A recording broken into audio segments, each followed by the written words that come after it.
सर्वांना माझा नमस्कार।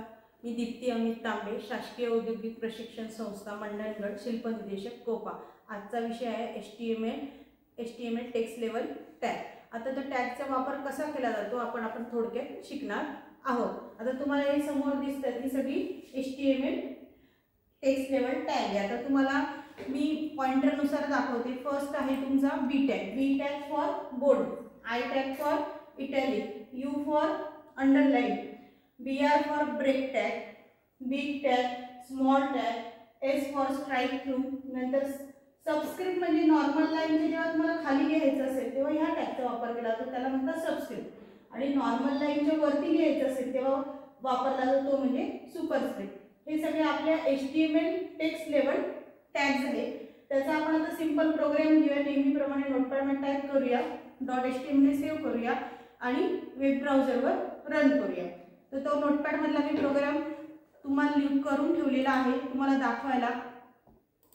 तर बघा, पहिला आहे आपल्याला HTML, नेहमीप्रमाणे टॅग घेतो तो HTML। माझा पॉइंटर बघा, हेड टॅग, तुमचा टायटल टॅग मध्ये आपण घेतलं टेक्स्ट लेवल टॅग, म्हणजे हे टायटल आपल्याला येणार आहे। नंतर हेड टॅग क्लोज केला, बॉडी टॅग, बी टॅग आहे, बी फॉर बोल्ड, जे तुम्ही लिहा ते ठळक अक्षरात लिहिलं जाईल। आता तुम्ही इथे बी मध्ये काय लिहिलं, HTML टेक्स्ट लेवल टॅग, हे ठळक अक्षरात लिहिलं जाणार आहे। I फॉर इटॅलिक, हे इटॅलिक मध्ये लिहिलं जाणार आहे। आणि प्रत्येक लाईनवर सेपरेट येण्यासाठी आपण BR टॅग वापरलेला आहे। तर BR टॅग हा सिंगल साइडेड टॅग आहे, हा आपल्याला क्लोज करावा लागत नाही, पण प्रत्येक आउटपुट पुढच्या लाईनवर करण्याकरता BR हा टॅग आपण वापरणार आहोत। मग प्रत्येक वेळेस आपण सिंगल साइडेड BR टॅग दिलेला आहे। बोल्ड झालं, इटॅलिक, तुमचं underline, big, small, text big करण्याकरता, स्मॉल करण्याकरता ते टॅग आपण क्लोज केलेले आहे। आणि नवीन लाईन करता BR टॅग दिलेला आहे। S फॉर स्ट्राइक थ्रू, म्हणजे मध्ये लाईन जाते स्ट्राइक थ्रू या टेक्स्टच्या, तो पण टॅग आपण क्लोज केला आहे। BR टॅग हा सिंगल साइडेड दिलेला आहे आणि नॉर्मल लाईनला येईल। O2 सगळ्यांना माहिती, O2 लिहिताना 2 हा नॉर्मल लाईनच्या खाली असतो, म्हणजे त्याच्यासाठी कुठला आपण वापरणार आहोत टेक्स्ट लेवल टॅग, तर तो म्हणजे सबस्क्रिप्ट। म्हणजे सबस्क्रिप्ट म्हणजे नॉर्मल लाईनच्या खाली, तर तुम्हाला O2 मिळेल। आणि 2:2 लिहिण्याकरता तुम्हाला A2 नॉर्मल लाईनच्या वरती लिहावा लागतो, म्हणून सुपरस्क्रिप्ट मध्ये 2 लिहिणार आहोत। पण हे टॅग हे बोथ साइडेड असल्यामुळे ते आपल्याला क्लोज करावे लागतात। मग आपण नंतर जो बॉडी टॅग ओपन केला होता तो क्लोज केला, HTML टॅग जो ओपन केला होता तो क्लोज केला।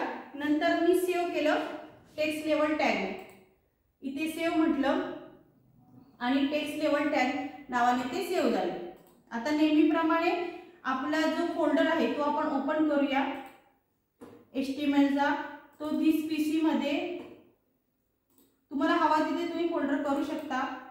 त्याच्यामध्ये टेक्स्ट लेवल टॅग नावाने आपण सेव्ह केलेला आहे हा प्रोग्राम। आता हा प्रोग्राम आपण रन करू, .html एक्सटेन्शन दिलेलं आहे।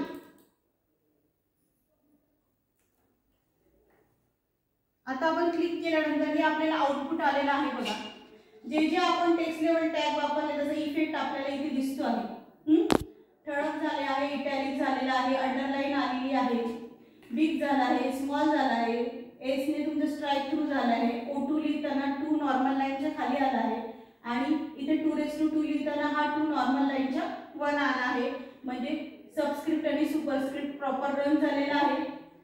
आशा करते तुम्हाला हा प्रोग्राम समजलेला असेल आणि जी माहिती सांगितली तुम्हाला HTML टेक्स्ट लेवल टॅग ते समजलं असेल असे मी गृहीत धरते। सगळ्यांना धन्यवाद।